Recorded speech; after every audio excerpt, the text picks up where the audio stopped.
Estimados amigos, les damos la bienvenida a nuestra nueva forma de llegar hasta ustedes, el ciclo de charlas Astronomía en tu casa. En esta nueva sesión, la astrónoma Elena López nos lleva a centrarnos en la luz.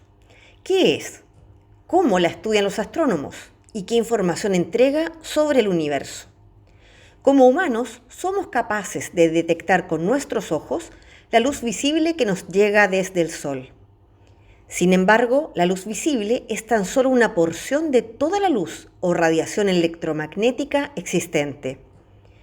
Desde el punto de vista astronómico, la luz es la fuente principal de información.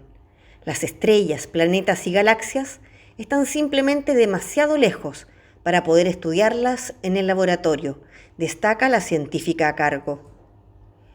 Elena López estudió el grado en física en la Universidad de Sevilla y el magíster en astrofísica en la Universidad de La Laguna, ambas en España. Actualmente es estudiante de doctorado en el Instituto de Física y Astronomía de la Universidad de Valparaíso en Chile. Actualmente su principal tema de estudio es la variabilidad de rayos X de núcleos activos de galaxias. Como siempre, luego de la charla, durante media hora, el público asistente podrá interactuar con Elena en directo, quien responderá todas sus dudas. Los esperamos en todas nuestras redes sociales. Quienes somos parte del proyecto Anillo Agujeros Negros Supermasivos, esperamos que este ciclo sea de su agrado.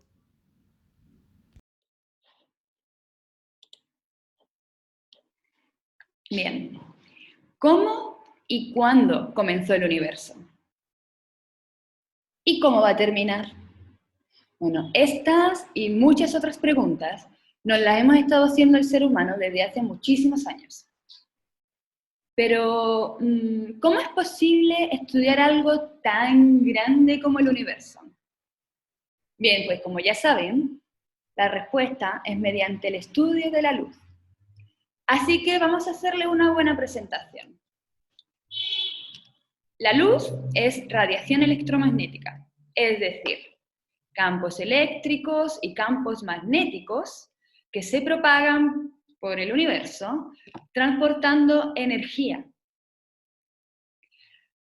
La radiación electromagnética está compuesta por ondas electromagnéticas y como ondas tienen una frecuencia y tienen una longitud de la onda, al igual que las ondas del sonido o las ondas que se propagan por el agua. Sin embargo, la luz tiene una naturaleza doble. A veces se comporta como partículas que se llaman fotones. Estas partículas no tienen masa, pero llevan cantidades específicas de energía, que viene dada por la ecuación que muestro aquí en la pantalla.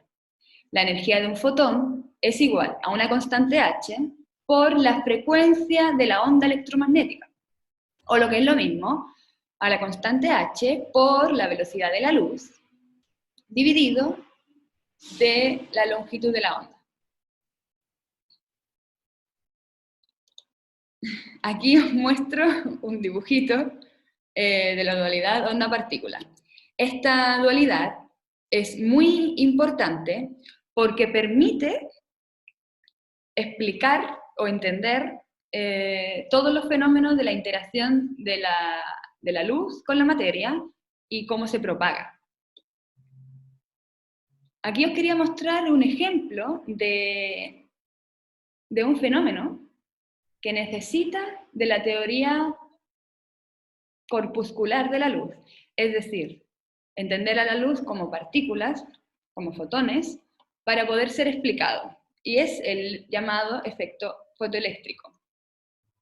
Este efecto consiste en que cuando hacemos incidir una luz sobre un material, si la energía incidente de la luz es mayor que la energía que mantiene unido a los electrones en el material, seremos capaces de emitir electrones del material con una energía que será la diferencia entre la energía inicial o incidente y la energía E sub 0, que es la que mantiene unidos a los electrones en el material.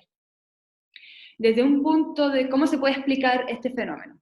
Desde un punto de vista ondulatorio, deberíamos aumentar la intensidad de la luz para aumentar la energía incidente y así poder tener electrones emitidos.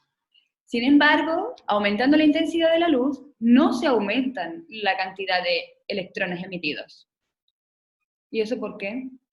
Bien, pues hay que irse a la naturaleza corpuscular de la luz, es decir, a la luz entendida como fotones, para poder explicar este efecto.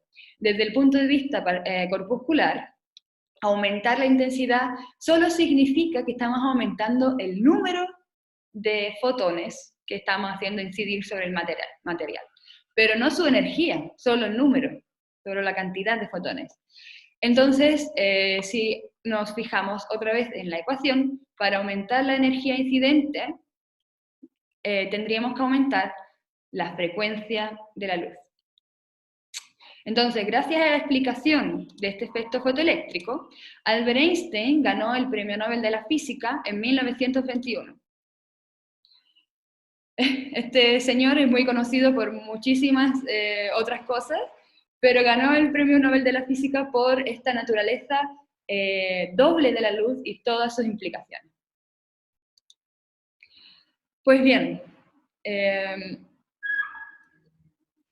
para poder estudiar la luz, a ver, la luz no es un libro abierto, y para poder leerla hay que separarla en sus colores, en sus diferentes colores, de la misma manera en que las gotitas de la lluvia separan la luz del sol y crean estos maravillosos arcoíris. A esta distribución de la luz en sus colores se le llama espectro, y específicamente el espectro que nosotros podemos ver con nuestros ojos es el espectro visible. Sin embargo, este espectro visible es solo una pequeñita porción de todo el espectro electromagnético existente. Y aquí os muestro las ondas electromagnéticas, todas las que existen dentro del espectro electromagnético. De menor a mayor energía están las ondas de radio, las microondas del mismo microondas de nuestra cocina, el infrarrojo, el visible, el ultravioleta, los rayos X y los rayos gamma. Aunque nosotros los humanos solo somos capaces de ver esta pequeñita porción del espectro visible, es decir, los colores, hay otras criaturas de aquí de la Tierra que sí son capaces de detectar radiación a la que nosotros somos ciegos. Por ejemplo, algunos peces y algunas serpientes son capaces de detectar radiación infrarroja que emiten los cuerpos calientes, de manera que les resulta más fácil encontrar a sus presas en la oscuridad o en las aguas turbias. ¿Y cuál es la diferencia entre todos estos tipos de ondas electromagnéticas, del espectro electromagnético? Pues aquí os pongo un dibujito que os muestro en las que os muestro diferentes tipos de ondas electromagnéticas, desde menor energía a mayor energía. Y como vemos, desde abajo hacia arriba cambia la energía y también cambia la frecuencia y por tanto también está la longitud de la onda. Aquí vemos que las ondas de radio tienen una longitud de onda mucho mayor, esta longitud es mayor que de aquí, de pico a pico, es menor, de aquí es menor, aquí es menor, y esa es la única diferencia que hay entre la luz que vemos y la luz de las microondas o de los rayos X, los rayos gamma. Únicamente la energía de los fotones, que depende de la frecuencia y de la longitud de la onda. Aquí os muestro una ilustración de un artista que se llama Carlos Pazos, y que bueno, tiene unas ilustraciones muy graciosas de la ciencia, y esta viene justo al dedillo para explicar el espectro visible y todas las demás regiones del espectro electromagnético a la que nosotros somos ciegos. Vale, pues desde el punto de vista astronómico, estudiar las diferentes porciones del espectro electromagnético es esencial para entender a los objetos astronómicos. Aquí os muestro un ejemplo de una imagen compuesta de la nebulosa del Cangrejo. A ver, voy a irme más para atrás. Aquí. Ya. En esta imagen compuesta es de un objeto que se llama la nebulosa del Cangrejo, que es un remanente de supernova, es decir, lo que queda tras la muerte explosiva de una estrella masiva. Estos son gases y escombros que están energetizados por un núcleo estelar compacto, que está por aquí, que se llama una estrella de neutrones. Entonces, esta imagen está compuesta por distintas imágenes tomadas en diferentes partes del espectro electromagnético, desde las ondas de radio hasta los rayos X, es decir, a diferentes energías. Así que vamos a ir viendo qué información nos da cada región del espectro electromagnético. Aquí en radio vemos como un viento de partículas cargadas da energía a la nebulosa, que emite luego en radio. Aquí voy a parar, porque si no, no me da tiempo a explicar. Aquí en el infrarrojo vemos el brillo de las partículas de polvo que absorben la luz visible y reemiten en radiación infrarroja. En verde se ve otro escenario. En realidad, en verde se ve en la luz visible, que son estructuras filamentarias muy calientes. Luego, en azul se muestra la luz ultravioleta, y en los rayos X se muestra, me fui, perdón. Aquí en rosa. En rosa se muestra la luz en rayos X, que muestran los efectos de una nube de electrones muy caliente que se encuentra en el centro de la nebulosa. Y aquí vemos pues una estructura así en forma de disco, unos chorros aquí que se llaman jets. Y a cada capa de datos, nosotros mismos, los humanos, le ponemos estos colores, el rojo, el amarillo, el verde, para poder crear imágenes tan bonitas como esta. Bien, pues a este método de estudiar con imágenes los diferentes objetos astronómicos en diferentes rangos de energía, se le llama fotometría, y nos da una información acerca de la cantidad de luz que nos llega en diferentes rangos del espectro electromagnético. Sin embargo, existe otro método de estudio que se llama la espectroscopía. La espectroscopía es el estudio detallado de la luz de un objeto astronómico, y es probablemente la herramienta favorita de los astrónomos y astrónomas. La primera aplicación que tuvo la espectroscopía la realizaron Fraunhofer y Kirchhoff a principios del siglo XIX. Estos eran señores físicos y ópticos muy famosos.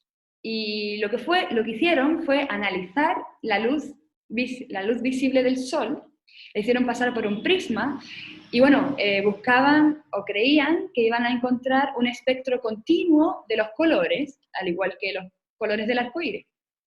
Sin embargo, por primera vez se detectó un patrón de líneas negras en el espectro.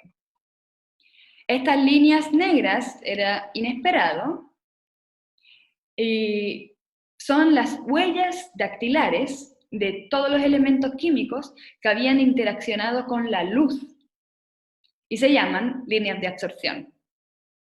La belleza de esta interacción es que cada elemento químico produce sus propias líneas de absorción y de emisión, es decir, tiene su propio patrón de líneas, de manera que podemos estudiar ese patrón de líneas aquí en el laboratorio, en la Tierra, y comparar las líneas que encontramos en los espectros de los objetos astronómicos para poder determinar la composición química del objeto.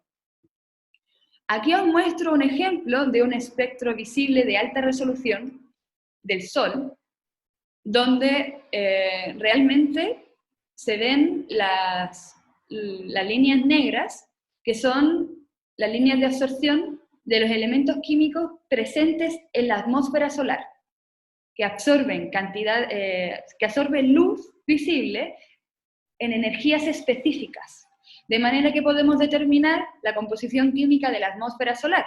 Y sabemos que tiene hidrógeno, sabemos que tiene helio, oxígeno, etc.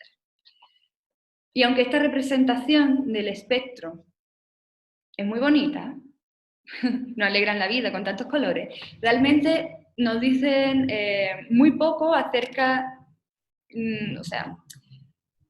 acerca de la cantidad de luz en cada energía. Así que nosotros, los astrónomos y astrónomas, usamos otro tipo de representación, que es esta que os muestro aquí abajito. Entonces, esto es un espectro, una parte del espectro ultravioleta del Sol, que esto de aquí es aproximadamente lo mismo que aquí. Y vemos que en cada, aquí líneas más brillantes, se le corresponde un pico en el espectro más cuantitativo y un análisis más riguroso. Esta línea son líneas de emisión de los elementos químicos que emiten en el ultravioleta en el Sol y nos da la intensidad, es decir, si recordáis, la intensidad era el número de fotones que nos llegan a una energía específica. Entonces, esta línea de emisión, y aquí hay más chiquitita y aquí hay más grande, estas líneas de emisión corresponden a diferentes elementos químicos del Sol. Pues bien, estudiando el espectro de un objeto astronómico no solo nos da información acerca de la composición química del objeto, sino también de las condiciones físicas del mismo, es decir, de la temperatura, de la densidad en las que se encuentra el objeto. Así que ahora os voy a dar un ejemplo. Bueno, aquí os muestro un dibujito de cómo la luz blanca viene, se dispersa y encontramos las líneas de absorción relativas a cada elemento. Esto es un elemento, esto es otro. Ya. Entonces, os voy a dar un ejemplo ahora de cómo se puede determinar las condiciones físicas de una estrella, por ejemplo. Como muchos de ustedes sabrán, hay muchos tipos de estrellas. Hay estrellas con masas desde la mitad de la masa del Sol hasta 6, 7, 10 veces la masa del Sol. Dependiendo de la masa de la estrella, van a tener evoluciones diferentes. Y el estado evolutivo de cada estrella se suele representar en este tipo de diagramas, que se llaman diagramas de Hertzsprung-Russell, no sé muy bien cómo se pronuncia, pero que representa en el eje horizontal la temperatura superficial de la estrella, que puede ir desde menos de 3.000 grados hasta más de 30.000, versus la luminosidad que aquí está representada con respecto al Sol, de manera que una luminosidad sería la luminosidad del Sol, que se encuentra aquí. Vemos que hay estrellas mucho menos luminosas, de una milésima parte de la luminosidad del Sol, hasta mucho más luminosas, de aquí hasta 1 millón de veces la luminosidad solar. Pues bien, sabemos entonces que hay estrellas que se diferencian según su temperatura superficial. La pregunta es, ¿cómo podemos saber la temperatura superficial de la estrella? Porque evidentemente no podemos ir a una estrella y meterle un termómetro en el axila. Así que la respuesta es mediante espectroscopía. Aquí vemos, resulta que la fuerza de las líneas espectrales depende en mayor medida depende de la temperatura superficial de la estrella. De manera que estudiando los espectros solares, por ejemplo, los espectros solares, podemos determinar la temperatura de la superficie estelar. Aquí os muestro un ejemplo de espectros visibles de diferentes tipos de estrellas. Cada línea corresponde a un espectro de una estrella diferente y se diferencian en la temperatura de la estrella, desde menor temperatura las de abajo hasta mayor temperatura las de arriba. Por ejemplo, las estrellas de mayor temperatura, la energía termal es tan grande que todo el hidrógeno que se encuentra en la atmósfera estelar está ionizado, de manera que el núcleo de los átomos de hidrógeno está separado de sus electrones. Entonces vemos fuertes líneas espectrales de hidrógeno ionizado, y sin embargo en las estrellas más débiles no se encuentran este tipo de líneas, pero se encuentran otras. Así que mediante la comparación, ya vemos aquí que aquí hay una línea más fuerte y aquí ya no está, aquí hay una línea más fuerte, aquí ya no hay, aquí también, ya. Entonces mediante la comparación de los espectros estelares, somos capaces de determinar qué temperatura tiene la estrella, o la superficie de la estrella. Pues bien, ya hemos dicho que mediante espectroscopía se puede determinar la composición química del objeto y las condiciones físicas, como la temperatura, hemos hecho un ejemplo. Pero además, nos puede dar otro tipo de información. Vamos a verla. Os habréis dado cuenta de que cuando hay una sirena de una ambulancia o de los bomberos, cuando el auto se está acercando, se está alejando, el sonido de la sirena suena diferente. Esto es debido a un efecto que se llama el efecto Doppler, que es el cambio aparente de la frecuencia de una onda producido por el movimiento de la fuente. En este caso sería el auto el que se está moviendo. De manera que si... voy a repetir esto. De manera que si el auto se está acercando a nosotros, las ondas se comprimen. Y cuando se está alejando, las ondas se alargan. Esto se traduce en un cambio de la frecuencia, que es lo que nosotros y nosotras escuchamos. Aquí se ve cómo se comprimen, y si se ve desde aquí, cómo se alargan. Ya, ¿y qué tiene que ver este efecto Doppler, que nosotros estamos tan acostumbrados a detectar en el día a día, con la luz o con la astronomía? Pues bien, resulta que este mismo efecto Doppler afecta a la luz y nos da la información sobre el movimiento del objeto. Aquí como ejemplo tenemos una estrella, que puede ser un sol como el nuestro, que cuando se está alejando de nosotros, la longitud de onda será más larga y por tanto la luz aparecerá más roja. Aquí vemos como la longitud de onda es más larga que esta, por ejemplo. Cuando el objeto se está alejando, la longitud de onda aparecerá más corta y, por tanto, si recordáis, una longitud de onda más corta significa unos fotones más energéticos, lo que se traduce en una luz más azul.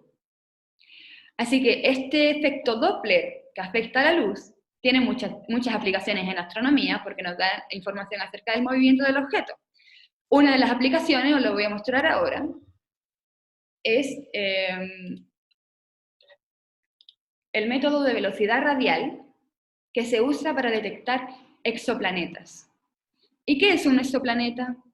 Un exoplaneta es un planeta que está orbitando a cualquier otra estrella que no sea nuestro Sol. Bien, este método de velocidad radial se basa en que cuando un planeta como este está orbitando a una estrella, la fuerza gravitatoria hace que la estrella se mueva hacia adelante, hacia detrás, acercándose o alejándose de nosotros. De manera que, debido al efecto Doppler, veremos un corrimiento de las líneas de absorción en el espectro. Si ese corrimiento hacia el rojo o hacia el azul es periódico, podemos determinar que existe un exoplaneta que está orbitando a la estrella, o varios. Esa es una de las aplicaciones, muy interesante. Ya. Entonces, como resumen hasta ahora, mediante espectroscopía podemos determinar la composición química del objeto, la temperatura, la densidad, o sea, las condiciones físicas, si el objeto se está moviendo o no, a qué velocidad y en qué dirección. Y todas estas medidas nos revelan la historia del universo. La primera persona en estudiar la luz de galaxias lejanas fue Edwin Hubble, y descubrió que esta luz de las galaxias lejanas está corrida hacia el rojo. Si recordamos, según lo que acabo de decir, cuando la luz está corrida hacia el rojo, es decir, se ve más roja de lo que en realidad debería ser, es porque las galaxias se están alejando. Y si se están alejando, entonces en algún momento quizás hubiesen estado más agrupadas, ¿no? Pues bien, este corrimiento al rojo de la galaxia lejana implican la expansión del universo. Hubble había descubierto que el universo se está expandiendo y dio la primera evidencia de la teoría del Big Bang. Aquí os muestro una ilustración de esta expansión en la que en el eje horizontal se representa el tiempo desde el Big Bang hasta el día de hoy, y en el eje vertical es una representación bidimensional de la expansión del universo. Y aquí en algún momento de la historia del universo se empezaron a crear las estrellas y las galaxias. Por otro lado, otra de las predicciones de esta teoría, de la teoría del Big Bang, es que en un principio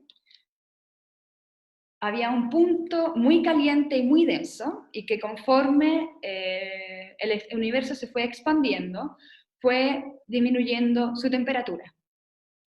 Por tanto, el universo está repleto de una radiación,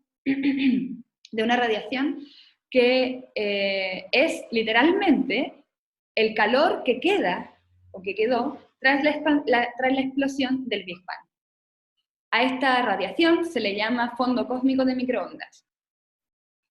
Entonces, el universo, cuando era 100 veces más pequeño de su tamaño actual, el fondo cósmico de microondas era 100 veces más caliente. Sin embargo, hoy en día se ha enfriado muchísimo y emite en radiación de microondas. Si recordamos, era una energía más baja que la energía de la luz visible. Pero esta radiación está allí donde miremos en el universo. Y aunque no lo podemos ver a ojo desnudo, existen satélites que han podido detectar esta radiación en todo el cielo y determinar la temperatura. Esta temperatura a día de hoy es tan solo 2,7 grados por encima del cero absoluto, que significa que esta temperatura es de menos 270,425 grados centígrados. Y aunque vemos aquí ya muy frío, es una temperatura muy fría, y aunque vemos aquí que hay diferentes colores en esta imagen del fondo cósmico de microondas, realmente la diferencia de los colores es tan solo de 0,001 grados centígrados, es decir, una milésima de grado. Fijaos la exactitud de esta medida. Y la uniformidad de esta temperatura. Esta uniformidad, así como es que el fondo cósmico de microondas tenga una temperatura tan uniforme allá donde miremos, es una de las razones por la que entendemos o comprendemos que asociamos, este fondo cósmico de microondas como el calor remanente del Big Bang, porque ya que sería muy complicado imaginarse una sola fuente que estuviese emitiendo este calor en todo el universo. Así que otro plus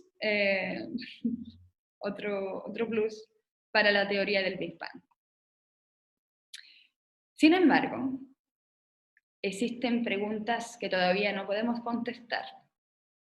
En 1998, mediante el telescopio espacial Hubble, se observaron remanentes de supernovas que, como recordatorio, eran lo que queda tras la muerte explosiva de una estrella masiva. Esos son los remanentes de supernova. Y se detectó que la expansión de hace muchísimo tiempo era más lenta de lo que hoy en día es. Es decir, el universo se está expandiendo de manera acelerada.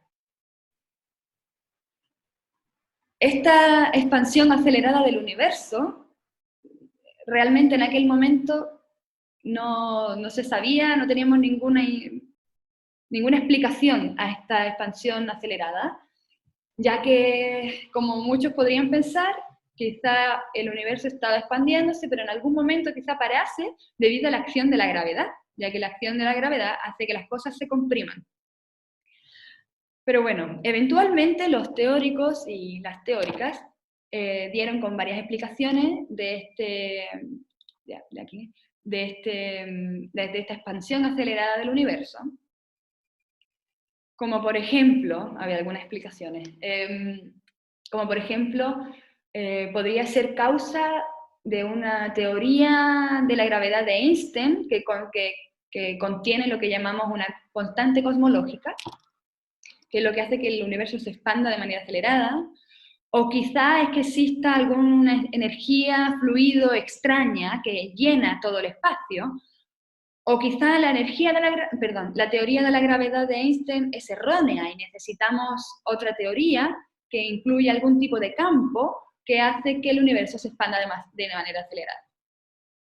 Realmente hoy en día no sabemos cuál es la teoría correcta, pero a la solución le hemos dado un nombre y es la energía oscura. Bien, esta energía oscura comprende el 70% del universo y está haciendo que el universo se expanda cada vez más rápido. Aquí os quería citar a una astrónoma muy famosa, Jocelyn Bell, por cambiar un poco los típicos 3 científicos que se citan en las charlas. Y bueno, ella dice algo que yo creo que todos los cosmólogos y cosmólogas piensan. Y dice, tengo la sensación de que necesitamos imaginarnos o entender la cosmología y la evolución del universo de una manera completamente nueva. Y que si asumimos que hemos llegado a la conclusión o a la respuesta correcta, vamos a dejar de buscar, vamos a parar de desarrollar. Así que que existan preguntas abiertas, como es la naturaleza de la energía oscura, es el motor de los científicos que seguimos investigando el universo. Bien, como resumen de todo lo que os quería contar, harta información. Pero bueno, la luz es la fuente principal en astronomía. Investigando la luz de objetos distantes nos da muchísima más información de lo que nunca creímos posible. Pero quedan muchas preguntas abiertas, como la naturaleza de la energía oscura, de las que todavía tenemos que aclarar. Y ahora, bueno, solo os quería dar muchísimas gracias por vuestra atención. Y antes de terminar, os quería mostrar alguna de las páginas, si es que hay alguna curiosa por ahí, sobre las que podéis investigar un poquito más y sobre las que he basado mi charla. Bueno, yo he buscado información en la NASA, en las páginas del Observatorio Europeo Austral, la ESO, que hay muchísimo material divulgativo y también de imágenes que podéis ver muy bonitas. También podéis ver las charlas públicas del anillo, como esta que estoy dando hoy, que tienen muchos temas diferentes. Y bueno, para las personas que les gusten las fotos astronómicas, os recomiendo que os paséis por APOD, que es una página de la NASA, en la que cada día se muestran o se eligen una imagen astronómica, y son, la verdad, y explican también qué es lo que estás viendo tú como espectador. Por otro lado, también hay personas que son astrofotógrafas, como el Daniel López, que tiene una página que se llama El Cielo de Canarias. Y esta gente no tiene por qué ser astrónoma, pero suelen ser astroaficionados, aunque también hay astrónomos que les gusta hacer fotografías desde aquí de la Tierra a los objetos astronómicos más cercanos. Y por otro lado, quería mostraros aquí un par de páginas que se dedican a la divulgación de la ciencia, pero de una manera más entretenida, como por ejemplo Mola Saber, de Carlos Pazos, como en la ilustración que os mostré antes del espectro visible. Y por otro lado, esta página que es de YouTube, que se llama Kurzgesagt, no sé cómo se pronuncia, in a nutshell, que son videos, están en inglés, pero pueden ponerle los subtítulos en español. Son unos videos muy entretenidos de diferentes cosas de ciencia, no solo de astronomía, también de otras ciencias. Y están en el formato así como de este tipo de ilustraciones, como el fondo que os muestro aquí. También he escogido algunas de las ilustraciones que he mostrado a lo largo de la charla, también son de ellos. Así que nada, con esto termino mi charla y ahora estaré encantadísima de responder a vuestras preguntas. Nos vemos.